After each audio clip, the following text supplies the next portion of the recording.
Assalamualaikum warahmatullahi wabarakatuh. Kembali lagi di channel saya, di Edukasi Channel. Pada kesempatan kali ini saya berada di sebuah tempat, yaitu di Kecamatan Pacet, Kabupaten Mojokerto, Jawa Timur. Di tempat ini, di desa sekitaran sini, terdapat sebuah goa buatan manusia. Goa ini dibuat kurang lebih sekitar 20 tahun oleh seorang laki-laki tua atau bapak-bapak di desa tersebut. Dan keunikan pada goa ini yaitu terletak pada bagian bawah tanah. Pada saat saya memasuki goa ini, saya lupa membawa sebuah peralatan, yaitu sebuah penerangan, karena di dalam gua ini cukup gelap dan lebar pintu masuk, lorong masuknya pada gua ini cukup dilalui oleh satu orang saja. Gua ini dibuat oleh bapak-bapak tua yang bertempat tinggal di desa ini, dan dulunya sebelum dibuat gua ini, bapak tersebut mendapatkan sebuah petunjuk atau wangsit bahwa di dalam tanah ini yang sekarang udah terbentuk sebuah goa terdapat sebuah harta karun, dan bapak tersebut melakukan penggalian terhadap tanah yang sekarang udah menjadi goa. Oh iya teman-teman, bapak tersebut bernama Bapak Mustain. Beliau berusia kurang lebihnya 60 tahun. Kemudian letak atau posisi goa ini di bawah musola. Jadi di atasnya goa ini terdapat musola ya teman-teman. Dan dulunya di sekitaran desa ini, di musola ini terdapat sebuah makam. Makamnya Kiai, kalau nggak salah bernama Syekh Muhyi, dan makamnya beliau Syekh Muhyi dipindahkan di dalam goa ini ya teman-teman. Yang sekarang ini ada makam ini, dulu makam ini posisinya di atas dan sekarang udah dipindahin di dalam goa. Nah ini teman-teman, di depan saya ini ada pintu pagar, tempat masuknya sebuah lorong ke arah bawah lurus ya teman-teman. Jadi lorong ini seperti sumur ya, sangat dalam. Dasarnya tidak nampak karena penerangan saya cukup kurang ya teman-teman. Ini saya menunggu antrian untuk melihat sumur atau lorong tersebut yang cukup dalam ini ya teman-teman. Nah ini giliran saya teman-teman untuk melihat sumur ini.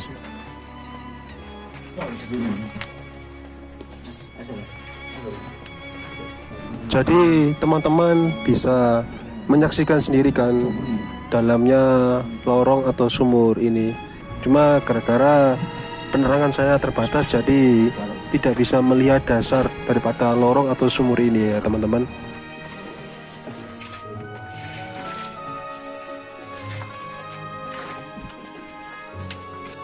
Nah ini ada sebuah makam teman-teman. Seperti yang saya bilang tadi, makam ini dulunya posisinya berada di atas permukaan tanah, pas di atasnya daripada kedua batu nisan ini ya teman-teman. Dan bentuk daripada makam ini cukup panjang ya teman-teman. Di atasnya makam terdapat bunga ya teman-teman. Seperti yang saya katakan pada video-video sebelumnya, bahwa di mana kita berada atau di mana bumi dipijak, di situ langit dijunjung. Begitu ya teman-teman. Kemudian di dalam goa ini cukup luas ya teman-teman. Berbeda dengan pintu masuk lorong daripada goa ini, hanya bisa dilalui oleh satu orang saja. berbeda ketika kita sudah masuk ke dalam. Tempatnya luas ya teman-teman. Dan di dalam gua ini terdapat sebuah pilar-pilar ya, seperti menyangga atap ya, karena di atas gua ini terdapat musola. Sebetulnya tidak musola saja, sampai ke arah halamannya musola ya. Karena saya tidak terlalu ke dalam-dalam karena sepertinya sangat jauh ya gua ini, hanya perkiraan lebih daripada musola ini ya, jauhnya ya, kedalaman daripada gua ini.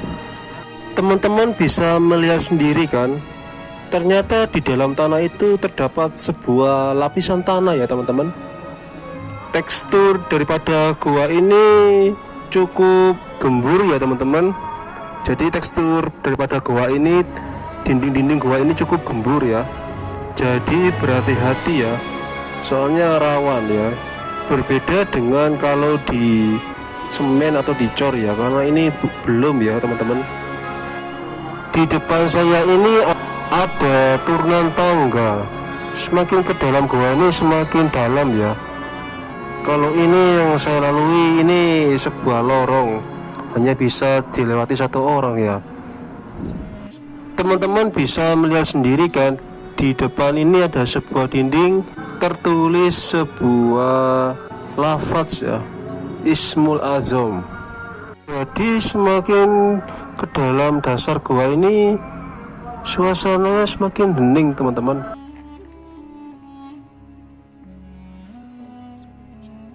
Cukup merinding ya teman-teman, mengingatkan kita tentang sebuah amalan yang kita lakukan selama hidup di dunia, serta apa saja yang udah kita lakukan selama di dunia ini, selama kita hidup.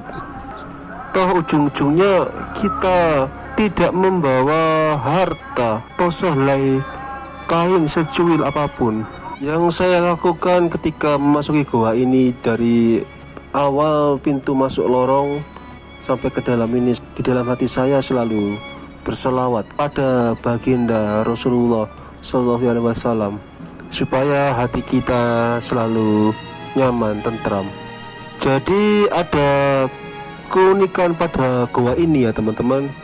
Keunikannya ialah semakin memasuki dalam gua semakin luas ya teman-teman. Masuk lagi ke lorong lagi, jalan terus, ada sebuah ruangan yang cukup luas. Dan yang seperti yang saya katakan tadi, di dalam gua ini terdapat pilar-pilar yang menyangga atap permukaan tanah. Dan di pilar-pilar tersebut, di dinding-dindingnya terdapat tulisan lafaz Ismul Azam.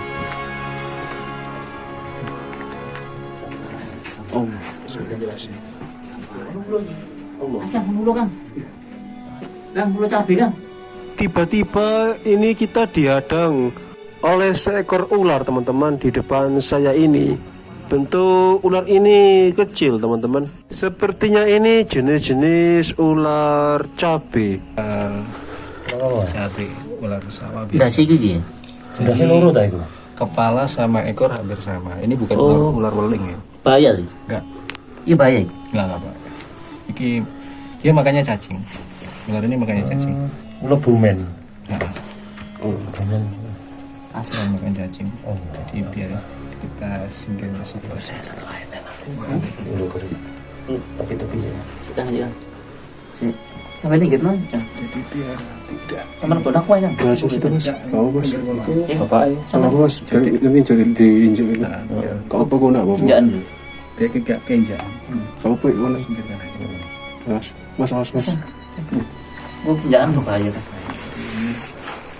Berikutnya mas, mau mas. sini dulu ya. Dikir no ya. Ini kamuflase sebenarnya. Kepalanya ini ada di sini. Jadi hampir kepalanya mirip di sini hampir mirip. Ekor sampai kepala. Ekor dan kepala hampir mirip. Nah, benar. Ternyata paling bahaya. Pak Sinten, Pak Sinten namanya. Pak Mustain. Pak Mustain niki mboten pusaka sing mlebet mriki ngoten. Lo nak wonten nih. Wonten. Oh, ngoten. Dan niki ana tambahane Pak Mustain. Apa iki? Ulet Mas. Ben kau mas, kalau mas.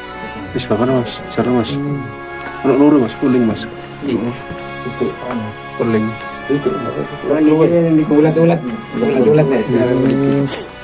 bagus yang itu. Jadi teman-teman, di atas saya ini terdapat sebuah lorong ya. Jadi lorong yang di atas saya ini ialah sebuah sumur ya teman-teman. Tentunya saya bersama rekan-rekan saya tidak menyadari ketika kita masuk di sebuah gua dalam tanah, kenapa kita bisa bernapas. Seharusnya di dalam tanah itu tidak terdapat oksigen ya, tapi kita bisa bernapas. Malahan di dalam gua ini terasa seperti angin ya, angin yang meniup di pori-pori kulit saya ya, bersama dengan rekan-rekan tadi ya. Mereka merasakan seperti itu. oh gerak batin isaro rasa gitu rasa anu rasa temenan gitu rasa sejati rasanya rasa Iso teman-teman Allahu Akbar Allah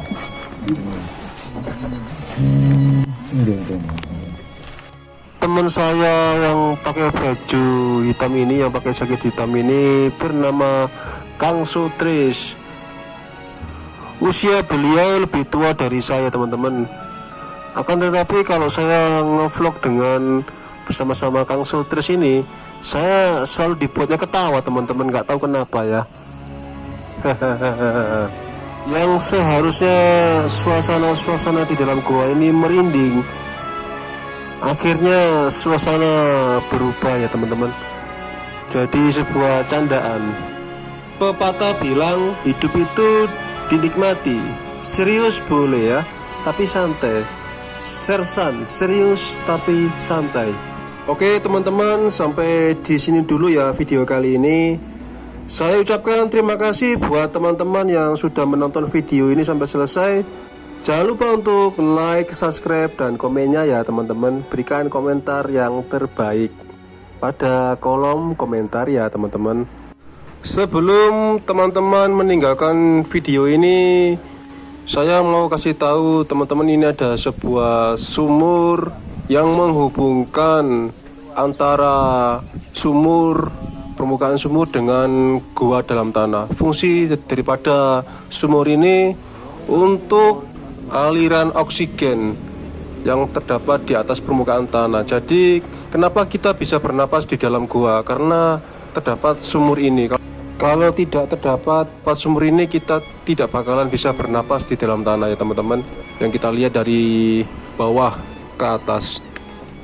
Oke, sampai di sini dulu ya teman-teman. Saya akhiri. Wassalamualaikum warahmatullahi wabarakatuh.